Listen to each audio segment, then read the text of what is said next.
Ubworozi bw'inkwavu ni bimwe mu bworozi bwakuzamura ukaba umuherwe udasanzwe, buri kwezi ukaba wibarira amafaranga yawe atagira ingano.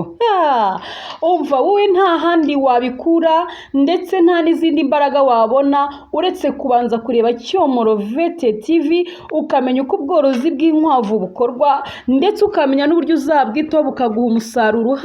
Muraho neza inshuti za Cyomoro TV, inshuti zacu, inshuti nkunda, amahoro y'Imana nabane namwe, ndabakunda cyane. Mumeze mute? Murakomeye? Twebwe hano iwacu turakomeye, tumeze neza, turashima Imana. Akazuba kameze nabi, ndizera ko namwe ahantu muherereye izuba rimeze so rero nubwo izuba rimeze nabi rikaba ari ryinshi rikaguca intege, nta mpamvu yo gutuma ngo rigutere kuba umunebwe, rituma utabasha gukora.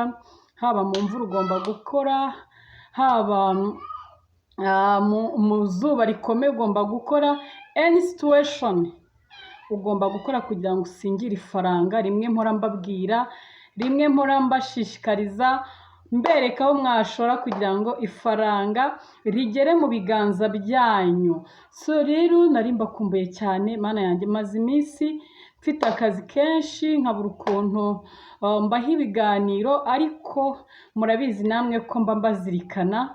Murabizi ko abantu bose bandika muri komenti, abantu bareba ibiganiro bakandika komenti, mwese ndabasubiza, nta muntu n'umwe nyatsiga ntasubije, yaba ari uwungisha inama, yaba ari uvuga neza, yaba ari uvuga nabi, mwese murabizi ko mbasubiza kandi nkabasubizanya umutima utuje, ijwi cyangwa se ijambo ry'ubugwaneza, sibyo?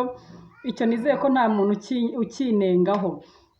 So rero nshuti zanjye, ndabashimiye rwose, ndabashimiye. Umva murimo kwitwara neza, majije kubona nsanga subscribe murimo kugenda muzamuka, nuko reka mbabwire, hari igihe kizagera nkatumira abakunzi banjye mwese tugakora urubuga rumwe rwa groupe tuzaba duhuriraho.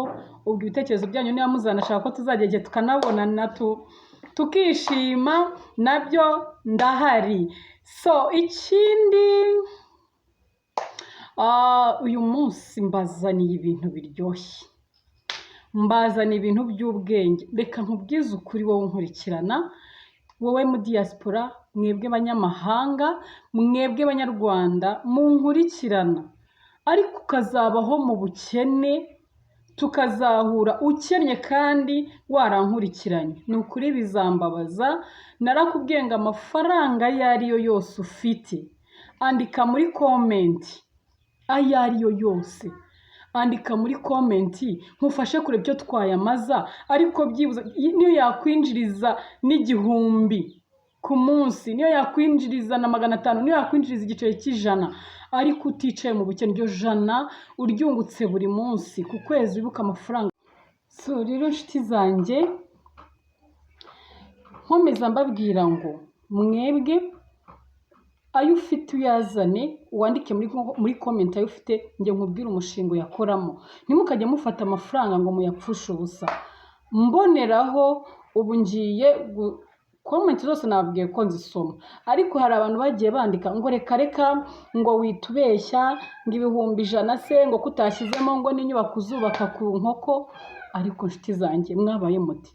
Umunyarwanda yaciye umugani aravuga ngo ntayitinya itarungurutse. Wowe uzicara mu mutwe wawe wishyiremo ngo ibintu ntibishoboka, ntiwabishyize mu bikorwa ngo ubikore, ngo bikunanire wanabikoze. Wowe uri kuvuga ngo hari abo nabonye ngo babikoze ngo biranga, ngo nanjye naragerageje biranga. Waragerageje biranga ko wagerageje Cyomoro Vet TV utaramumenya, okay? Niyo mpamvu nza nkubwira ngo wowe wamenye Cyomoro Vet TV, ongera ugerageza amahirwe, wongera ukore, wicika intege. Ucitse intege gute kandi uri kwa Cyomoro Vet TV?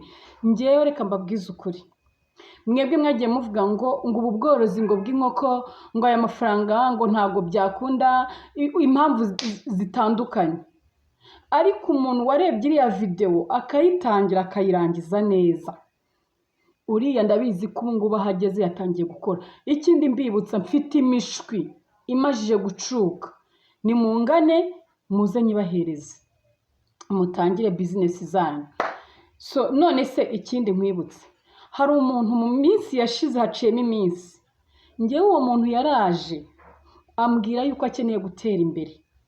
Ndamubwira ntufite amafaranga angahe? Ayo mafaranga ndetse kuyababwira kuko uyu munsi ndashaka ko dukora business ku nkwavu, ngiye kubakora umushinga w'ukuntu watangira inkwavu ku mafaranga make cyane, ariko nandi kugira ngo mbereke. Uwo muntu namubwiye ati niba ufite amafaranga genda uguremo amasake 5 y'imishwi. Uri kumva?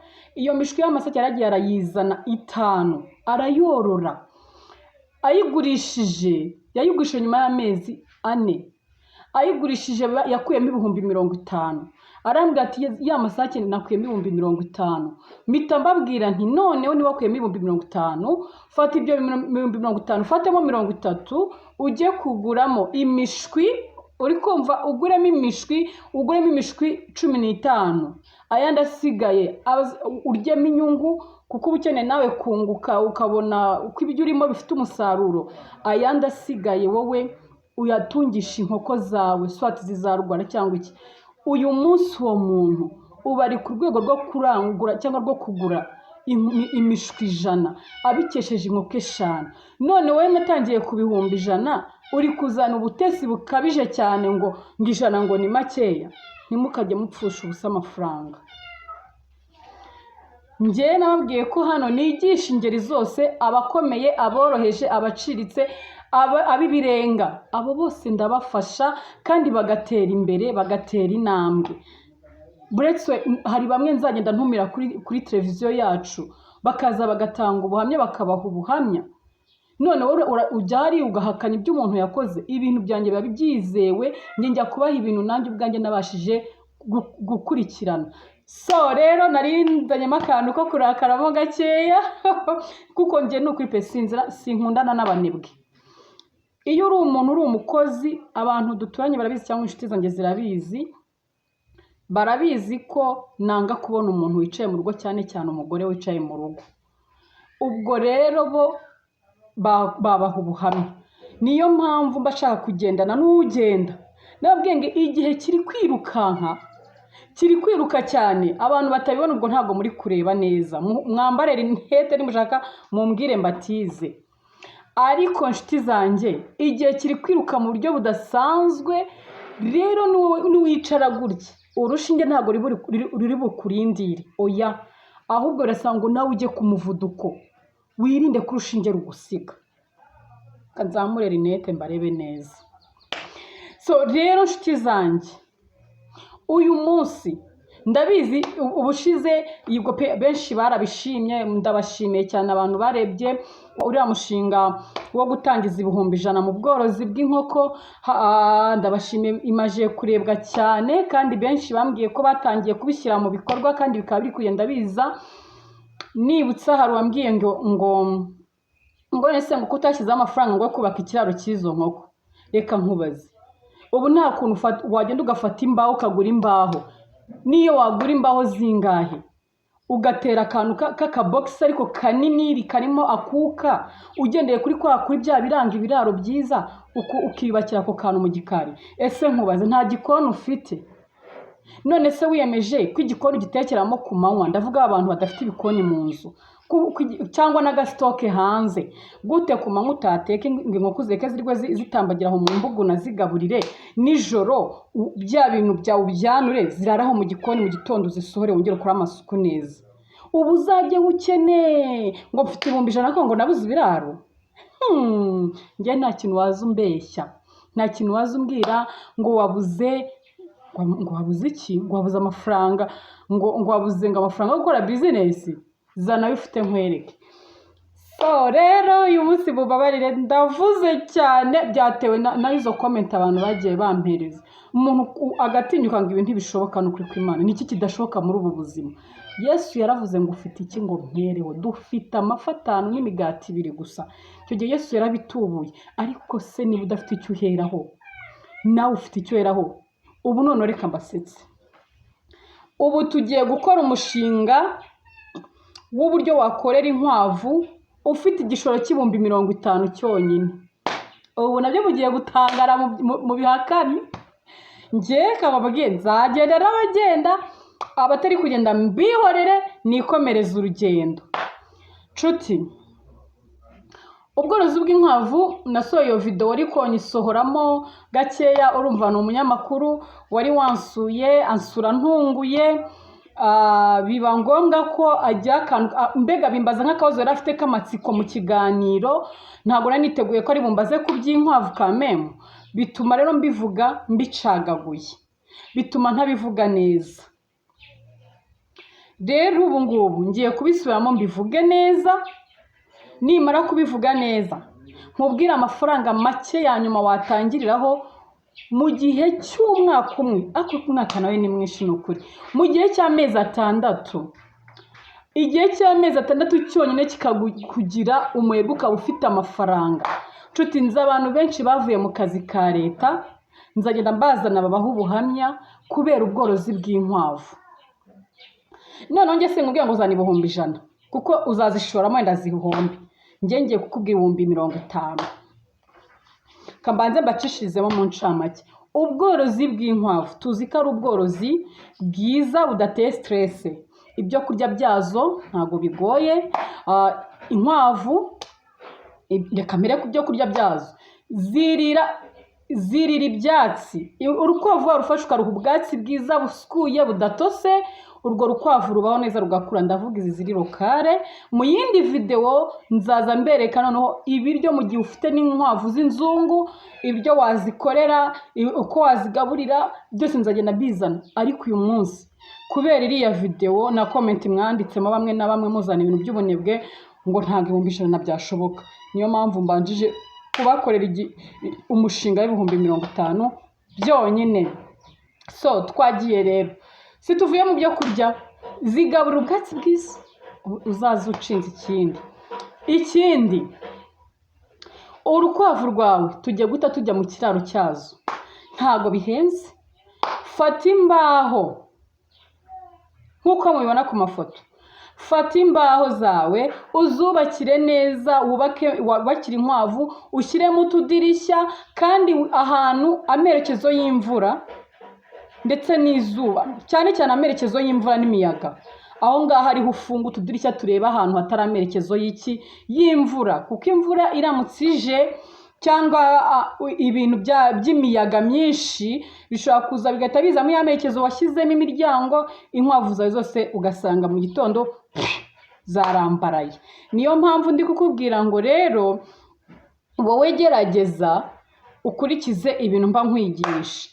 So nurangiza ikiraro, pavuma yaho kizaba ari cyaho kiri hejuru, noneho muri pavuma yaho ujye usigamo utuntu tw'utwenge duto cyane kugira ngo niziganga mu kiraro ziba yamaganga yazo ntabashe kwireka mu kiraro, ahubwo agahita akomeza atambuke hasi.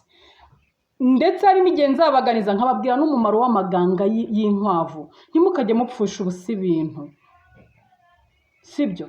Kandi mukajye muhakana ibintu cyangwa mupinga ibintu wowe utabanje kugerageza. Banza ugerageze ubishyire mu bikorwa urebe ko byanga. So ushyire mu twenge uko ziganza amaganga ajya ahita hasi. Ubutanze ababwira ukuntu mutazazamureka amaganga ngo abacika apfa ubusa, kandi yakagobye kugira umumaro akugirira wowe.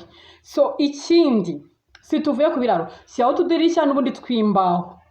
Ikindi, izo nkwavu uzigejeje noneho mu kiraro, zirinde ko umuyaga n'imbeho biba byinshi ngo bisatira ikiraro cyawe cyangwa bijye mu kiraro cyawe. Biba byiza ko niba bwije ufunga neza ahantu hose, kuko niba mutari munabizi buriya inkwavu zizirana n'imibu, ukazinda ko n'imibu yazaza zinjirana ikazirya, imibu ikarya izo nkwavu. So rero gerageza ikiraro cyawe kibe kiri safe, kibe gifite umutekano, kibe kiri ahantu heza, cyubatse neza nk'uko mbikubwiye. Noneho ugejejemo inkwavu zawe, ni ibyana se, ni bikuru se, whatever you want. Noneho utangiye kuzahirira ubwatsi. Ubwo bwatsi winda ko buri murume nk'uko nari nabibabwiye. Uzigaburire zijye zirya zihage, kandi byaba byiza kurushaho ugiye ubyikurikiranira kenshi ubikurikirana kenshi kugira ngo atazagira ibipfa ukitwaza ababigufasha kandi nawe ufite amaboko. Uzi ko ngenya nemera nkajya no mu kiraro cy'ingurube, muzi kuntu abantu benshi banena ingurube, nkazifata nkaziyogereza. Iyo video ntabwo mwayibonye, I think ko wenda ntarayibahereza, ariko nkaziyogereza nkazikorera amasuku, abakozi bari aho ngaho. Nukubera iki mbikora? Nukugira ngo menye ngo muri iyi situation biba bimeze biti, sibyo? So rero nshuti zanjye, ugejejemo inkwavu, ukomeze uziteho urukwavu rwawe. Buri kwezi ruba rubyaye guhera ku minsi 30, urutinze n'urya rurenze iminsi 33. Ngaho bara uhereye uyu munsi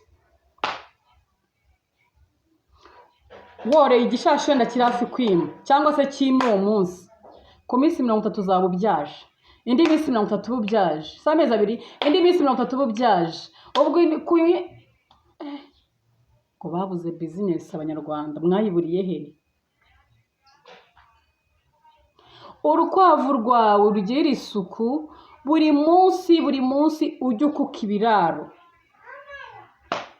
Buri munsi ufata akantu akeye ucishe mu biraro ukubure neza. Nibinarimba nubona hatosure ikintu hanaguremo, kuko urumva zishobora kukurwarana indwara muzi ibita uburenge. Ndatekereza iyo mu byaro, iyo mu ntara no mu mujyi wa Kigali benshi iyo ndwara barayizi ko ibaho. Nurangiza ukora amasuku neza, ujye urinda za nkwavu ko ahantu ziri hazamo umwuka utari mwiza cyangwa oderi, kuryo nawe wumva ko ari agaside kari kukwinjira mu mazuru. Zirinda umwuka mubi mu kiraro. Ubwatsi, irya ubwatsi bushyashya. Niba urangiza ngo wivuga ngo ntago zaburiye neza ngo rekaza n'ubundi ishyireho, oya. Niba yari ubwatsi kabuhaga ikabusigaza ubwo washyizeho mu gitondo, nimugwa gasanga burimo, kuramo ushyiremo ubundi bushyashya bw'umutsi. Zikeneye keya, zikeneye kwitabwaho, zikeneye ko wowe uziba hafi ukabigira umwuga, sibyo? Nurangiza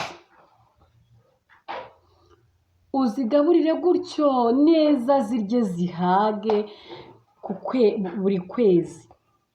Buri minsi 30, reka ne kuvuga ukwezi, hatagira abantu bandika muri comment ngo renga ukwezi ngo kugira ngo iminsi ngo 20 ngo n'umunani na 29. Ntabyo mvuze ibyo, ndavuze ngo iminsi 30. Nubona rwakabije ntabwo ruzarenza iminsi 33 niramuka irenze uzampamagara umbaze nkusobanurire. Tugiye gukorana umushinga cyangwa se ngiye kubategurira umushinga uzatangira w'ubworozi bw'inkwavu, utangije amafaranga 50,000 gusa. 50,000 gusa bikagenda bikakugira umuherwe, bikagugira umukire, ugatunganirwa ubikesha inkwavu. Ndabasabye mwateye agatebe, mutera agatebe, n'abaturanyi mabwire bafunguye telefone nabo batera agatebe, n'inshuti zawe zimuziranye nazo zibwiye ngo mutera agatebe, ubabwira ati bye bye ubukene. Kuko ubu ngubu mwicare mushyiremo Cyomorovete TV, murebe video yiwe agiye kutubwira umushinga wategura utangije amafaranga 50,000 ugatangiza ubworozi bw'inkwavu. Bakominike bose babwire, bicare barebe. Ngende umukristo sinjya mbeshya, nababwiye ngo ibintu mbabwiye simbabeshya, ndakijijwe kuko njyewe aho kugira ngo ntinye mwebwe abantu munzi cyangwa mu nkunda cyangwa tuziranye, nzatinya Imana wo mu gihugu cyo mu ijuru yandemye, kuko nizi igeno ryari byose, igeno ry'ubuzima bwanjye niyibizi niyibisobanukiwe. Rero nta mpamvu yo kugira ngo nze hano ngo mbapiratire, ngo mbahereze ngo ibintu byo kubongoza mbabeshya cyangwa nkunde mbone views. No, ibintu byo muri isi duharanira ibyo bizashira, amafaranga azashira, ibintu byose duharanira muri isi bizashira, ariko urukundo Imana itubwira ngo dukundane ntiruzashira, ruzahoraho. Ariko Imana yizahora kuri twebwe. Niyo mpamvu ngomba kubahereza ibintu byizewe, ibintu nakikorera nawe nkabigukorera, sibyo? Niyo mpamvu nashobora kubapfunyikira. Ikindi mbibutsa, ndi doctor, ibintu nkora narabyigiye, mbifitiye impamyabumenyi zitandukanye, mbifitiye impushya zitandukanye zinyemera gukora ibi byose, sibyo? Ni ukuvuga ngo rero nabapfunyikiye ari abayobozi banjye ari abanyigishije bose bavuga ati noneho wamvute narimo kugenda agapfunyikira abantu, icyo gihe mwahita mubona banyambitse udupingu bakajya kumfunga. Mwese ubwo nahera mbahereza ibintu bitizewe, ariko namwe. So twagiye rero, reka dutangire. Wowe mukobwa unkurikiranye, musore unkurikiranye, mubyeyi, mudamu, mugabo unkurikiranye, musaza, mukecuru unkurikiranye, tera agatebe. Mu minsi musigaje yo kubaho kwanyu, mutegure ubuzima bw'amasaziro bwiza, uzasazira ahantu heza, sibyo? Niba urimo kuzamuka uri urubyiruko, ubu utangire witegure ejo hazaza heza hawe, nawe ubashe kuba warya neza ubyikoreye, wambare neza ubyiguriye, sibyo? Abana bawe bige heza ubyikoreye, kubera yuko wageze kwa Cyomorovete TV ukahasanga amahirwe yo gukorera amafaranga. Nibutse mwebwe mumbwira ngo mvuga byinshi ngo nagiye mbanza nkarasa ku ntego. Ntago narasa ku ntego, nshuti. Mba mfite amasomo menshi muri njyewe, mba mfite inama nyinshi babibyigana mu kanwa ari byinshi ari byinshi. Yesu we, ntago nahita ndasa ku ntego ngo bikunde, kuko hari n'abantu bambwira ati uyu ubanjije ukageza unyuzamo ukanatuganiriza bituma turushaho kubikunda. None wowe wakireka nkabanza nkanakubwira n'ibintu bigukundisha ibyo ndi kukubwira. Ufitiye amafaranga 50,000. 50,000. Dore umushinga ugiye gukora rero. Wowe banza aho uherereye, iyo mu ntara zitandukanye, reka duhere ku biraro. Si 50,000, igishoro si 50,000 ufite. Wibuka ko ushobora kuyatangiza ubucuruzi bugahomba, urabyibuka, bikagupfira ubusa. Ariko dufite ibihumbi byacu 50. Ubu rero tugiye guhera ku kiraro ukuntu uzakibona. Aho mu ntara zitandukanye ibiti bigura amafaranga atandukanye. Hari n'ababibonera ubuntu kwa. Hari n'abantu babibonera ubuntu. Ubaka ikiraro neza nka gutyo. Ufate cya giti cyawe ushaka ugende ugisaturamo, cyangwa unakijyana ujye kugisatura bagikuremo imbaho. Cyangwa ugende ugura imbaho nkeya, kuko urumva inkwavu tugiye gutangiza muri ayo mafaranga. Ntabwo uzatangira ngo utangire ku bintu bihenze bihambaye cyane. Ufite n'akazu mu gikari mutajya mukoresha kandi katajyamo umupangayi, nako gakoreshe nta kibazo. Utagafite areba icyumba kimwe mu byumba atajya akoresha, sibyo? Ibyo byumba ufatemo kimwe, ndakubwira uko ubigenza. Ugishyiremo isaso ryiza rimwe nababwiye, uzafata ibarizo ryiza ryumutse usasemo. Nurangiza ushyiremo inkwavu zawe. Fata ako kazu kawe ushyiremo inkwavu zigize zite, ushyiremo inkwavu, ushyiremo rya barizo rya, maze ushyiremo inkwavu, utangire umushinga. Si ibyo gusa, fata rero za mbaho zawe. Kandi niba ari ibyo byumba, niba ari n'ako kazu nari mbabwiye, irinde ko nta bukonje burimo. Niba harimo ubukonje, gerageza uburyo uzaza ucaniramo aho ngo hazemo ubushyuhe, imbeho ivemo, imbeho ishiremo. Ushyiremo inkwavu zawe umubare runaka. Ndavuga nawe n'udafite aho hantu yazishyira, genda ugura imbaho muri ya mafaranga please. Wenda iyaranje uvuga ati ngiye gufata 20,000. 20 niyo ngiye gukoresha nubaka utuzu tw'inkwavu zanjye. Ubu ugiye kuvuga ngo 20 ntibyavamo. Nanjye uri i Kigali, twebwe i Kigali noneho urubaho ruhenda kubi. 20 nakiyaranja bikavamo, ariko byanze bikunze nkakora iki? Umushinga. Uraro tw'inkwavu. Nurangiza kutwubaka, ugenda ugura inkwavu. Kugira ngo bitazaguhendera cyangwa bikaguhenda, wowe ntabwo uzagenda ngo ugize amahirwe, hari igihe wabona urukwavu ruhaka. Ariko noneho reka ngiye mvuge, uzanye ibishashi ntibihaka. Ibishashi bikiri bito bitarahaka nibyo bitazaguhenda. Ndakubwiza uko ibyo bishashi mu ntara zitandukanye ibiciro biba bitandukanye. Hari naho numvishije urukwavu ngo usanga rugura 2,000, rw'urushashi rukiri rutoya, ibihumbi 3, izatangiye kwima zo ziba ziri ku bihumbi 5 kuzamura. Kaduhere ku bihumbi 3. Abari muri Kigali mwebwe, reka duhere ku bihumbi 5.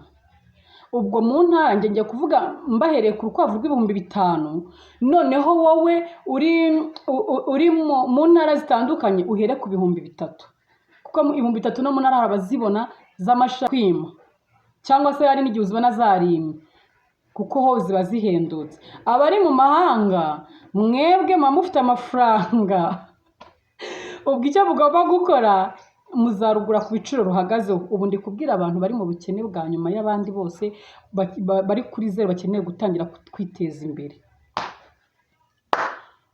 Ufashe ibihumbi 5, ibihumbi 5 nakubwiye ngo gura, wasigaje 30 yo kuguramo iki? Inkwavu. Urukwavu rumwe si 5, inkwavu 2 si ibihumbi 10, inkwavu 3 si ibihumbi 15, inkwavu 4 si ibihumbi 20, inkwavu 5 si ibihumbi 25. Gura inkwavu 5 zonyine, usigarane 5, tisha igisekurume cy'urukwavu ukizane muri za nkwavu zawe. Zingahe? 5. Ubwo nibibaye inkwavu 6 ziduhagaze ibihumbi bingahe? Si 30. Ubu uyu munsi noneho sindi bwibeshye mu mibare. Ubushize nakoze imibare nkajya nyuzamo akantu ko kugira ngo mbereke ko nibeshye, kugira ndebe ko hari abantu baba bankurikiranye baba bacanye ku maso. Ariko ndabashimiye cyane, byanyetse ko mwankurikiranye kandi ibintu mwabigize ibyanyu. Bivuze ngo abantu tuganira mufite gahunda yo gutera imbere. Uyu munsi nareka njye mvuga imibare ku mibare, nta mubare n'umwe twibeshyemo. Tubonye inkwavu 6 z'ibihumbi 30. Bya bihumbi 20 twavuze ko ari by'ikiraro. Nshuti, nunabishaka niba ufite akandi kazi kagwemba ku kwezi uzindukiramo, banza uzinduke, usige wahiye ubwatsi bwinshi, ubwiriza hafi bukamuke, ugende mu gitondo ujye usigamo ubwatsi buhagije kubyo ziri burye, wongere uzirarizemo ubwatsi, gutyo business biryoshye. Uziko nta makuru baba ufite.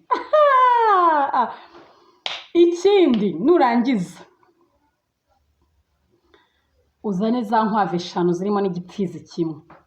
Nujya amahirwe uzabona wenda nta kibazo ngishaka kiba ari Ikinyarwanda, kuko ubu nzabigisha noneho ubworozi bw'inkwavu bwa kijyambere ushyizemo inzungu z'inkwavu, inzungu. So ubu rero yewe n'Inyarwanda iroroka nyabusa, ubizanemo. Uyu munsi turi ku itariki 24, sibyo? Uyu munsi turi ku itariki 27 ahari. Yes, 27. Hero uyu munsi tuvuganye, sushyize inkwavu zawe z'amashashi 5 muri icyo kiraro ku itariki 27 z'ukwezi urimo. Tangira uziteho, uzishakira ubwatsi butandukanye ariko uzi inkwavu zirya zikamererwa neza. Utangire ujye uzahirira, utangire ujye uzigaburira, ureke zirye zihage neza.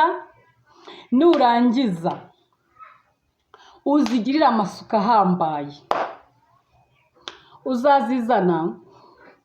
Reka wenda sinzi, wenda ushobora kuzazana gatoya. Reka twihe iminsi 30 ko ariyo kumara uzitaho zinakura. Dutangiye ukundi kwezi noneho. Ku itariki 27 z'ukundi kwezi, za nkwavu zose zizaba zaramajije kwima. Ntuzabe udafite imfizi, kandi imfizi nziza ubona ko yaguhereza ibyana byiza ukishima. Twihaye iminsi myinshi yo kubirera, kurindira ngo birinde byose. Ukundi kwezi rero kwa kabiri tugutangiye zose zarimye. Zizarangiza uko kwezi ku minsi wa 30, niba myinshi ya 33 zizaba zose zimajije kubyara. Urukwavu rubyara ibyana bikeya, bike bya nyuma ni urukwavu rubyara ibyana bingahe? 5. Niba nibeshye muze munyomoze. ubwo urwabyara biri munsi ya 5 rwaba rwifitiye akandi kabazo cyangwa mwana rwimije rukiri ari akantu k'agapyindigiri ku ngufu. Nurangiza kwa kwezi niba tuvuge urukera rwabyaye ibyana 5, bara urukwavu rumwe si rubyaye ibyana 5, niba rwabyaye ibyana 5 bara umubare wa za nkwavu 5 abana rubyaye, fata 5 kube 5 si 25, ubwo nukuvuga ngo rubyaye ibyana bingahe 25 mu mezi 2 uzimaranye. Watangiranye inkwavu 5 n'igipfizi cya 6 mu kundi kwezi ubireza ukwezi kumwe, ukundi kwezi ugize ute uzibyajemo ibyana bingahe 25. Ebana be careful, ukibibona zibyaye abo bana tangira ube maso amanywa nijoro, jya uziba hafi uziteho ku buryo wirinda ko hagira icyana kigupfana, kuko ibyana by'inkwavu bitabyitayeho nabwo bipfa vuba kandi bigapfa mu gihe gitoya. Nurangiza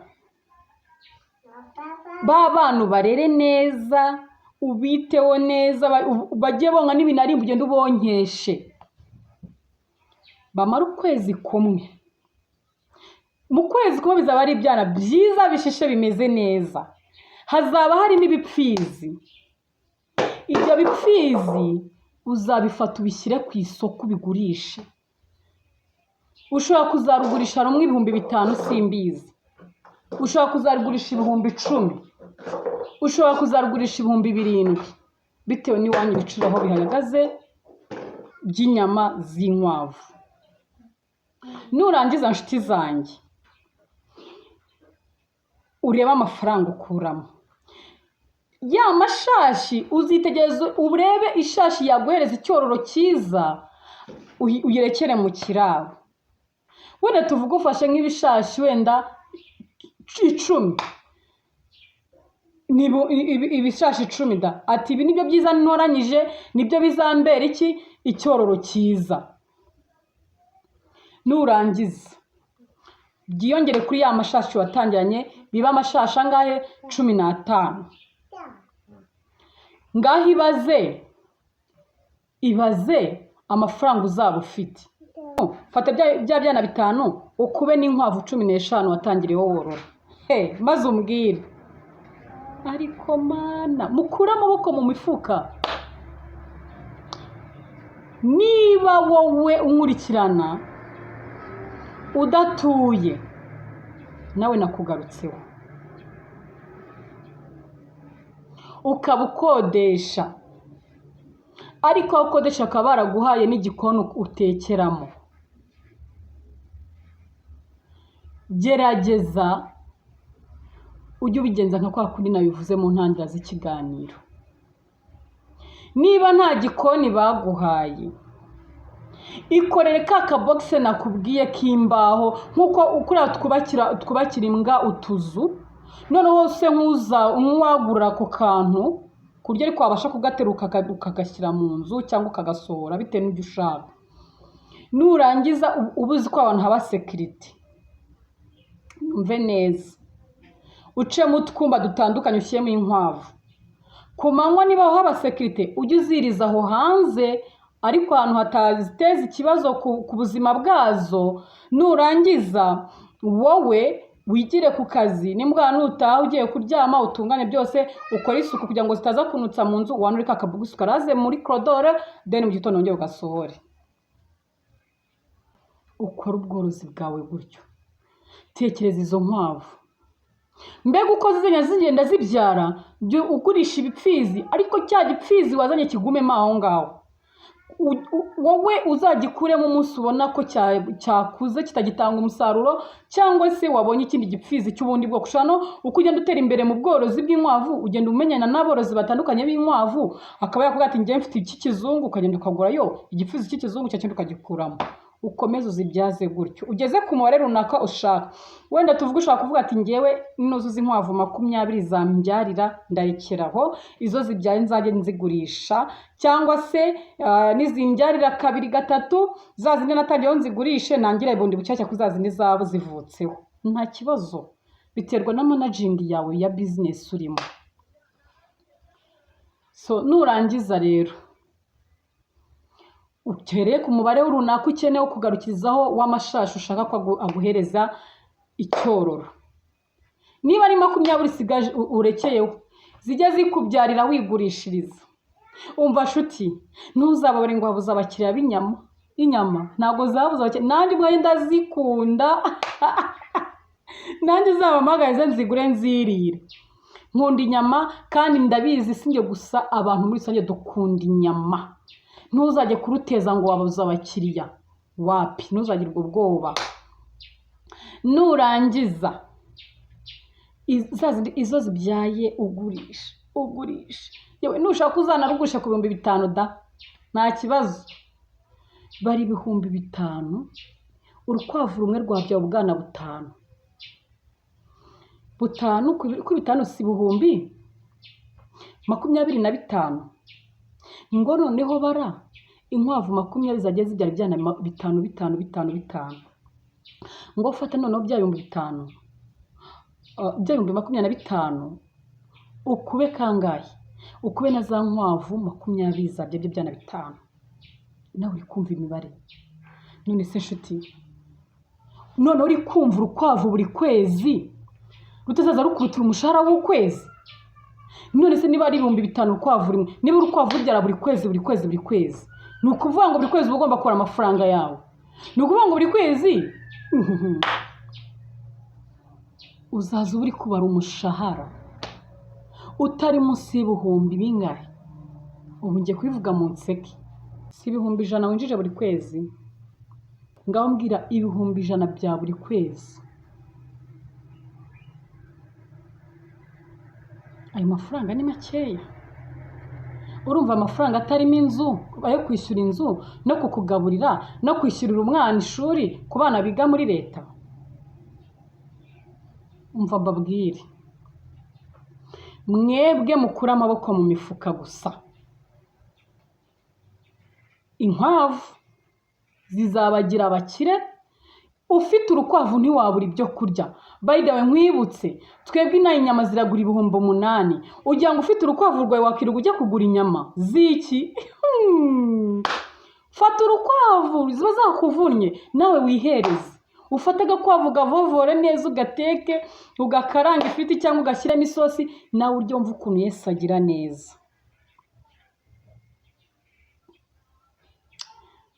Mutangire umushinga 50,000 byonyine. Isomo ryacu ry'uyu munsi navuga ko dusa nk'abaricumbikiye ahangaha. Mwebwe mubanze mukiye mukorwa ibyo bintu mbabwiye, ahasigaye muzambwira n'ibirya. Ndisegura rero ku bantu bagenda bamwangongera amashusho asa nabi, basi mwambare mukantera inkunga. Iyo ni telefone, ubu mwabishatse mwantera inkunga. Telefone yanjye niyo ngiyi iba muri mobile money. Niyo uko munkurikirana, niyo buri muntu yagenda atanga 500. Nkurikije abakunzi mfite, nakuramo ya kamera nziza. Nukuri kamera yanjye muri minsi ifite ibibazo, niyo mpamvu mutari kubona amashusho asa neza. Ariko ndabizi neza ndimo kugerageza gushaka kamera zabafasha kubona amashusho meza. Ntabwo biba byoroshye, umuntu aba afite ibintu byinshi yirukamo, aba arimo. Ufite ishyaka ryo gushyigikira iyi TV ya Cyomoro, wakoresha iyo telefone. Waba ufite 1,000 ukagishyiraho, 500 ugashyiraho, ukadutera inkunga tukabona kamera nziza kugira tubahe ibintu biryoshye kurushaho, aho kugira ngo mutunenge, muduseke, munenge ibyo munenge, muvuge ati ibyo muduha ni byiza ariko amashusho yanyasa nabi. Dutera inkunga tubona amashusho meza. Mbe gutera inkunga ushyigikira ibi biganiro tubahereza, izi nyigisho tubahereza, byibuze natwe tubone ko dufite abantu badukurikira kandi baturwanira ishyaka. Nimero ni yayindi. So ndabashimiye rero, amahoro y'Imana nabane namwe kandi mbasabira umugisha. Ibiganza byanyu aho birambuye bigiye gukora, Kristo ajya bishyigikira, mukore mwunguke mu izina rya Yesu. Ngo ndabashimiye rero, nakagaruka. Niba wishimiye iki kiganiro ukore share. Ushobora kugishyira kuri sitati ya WhatsApp yawe, sibyo? Ushobora kugishyira kuri sitati ya WhatsApp yawe, ushobora kugishyira gufata iyo link ukayihereza abantu mu magurupe mubanamo ya WhatsApp utandukanye, mbega ufite byinshi wakora kugira ngo ushyigikire ibiganiro byacu birebwe. Erega niba utanantera iyo nkunga ngo utange nawe amafaranga kuri iyo telefone kugira ngo tugure kamera nziza, hari ikindi kintu kimwe wakora share ugakundisha abantu video zanjye, uko bazikunda bakagira gute YouTube amafaranga akarushaho kwiyongera bakaduhemba ayafatika, nkabasha kugura kamera nziza. Kwani nifuza kuba ibintu byiza nkageza njya no kuri tele nkajya kubereka aborozi nafashije. So rero Imana ibane namwe, ndabishimira cyane.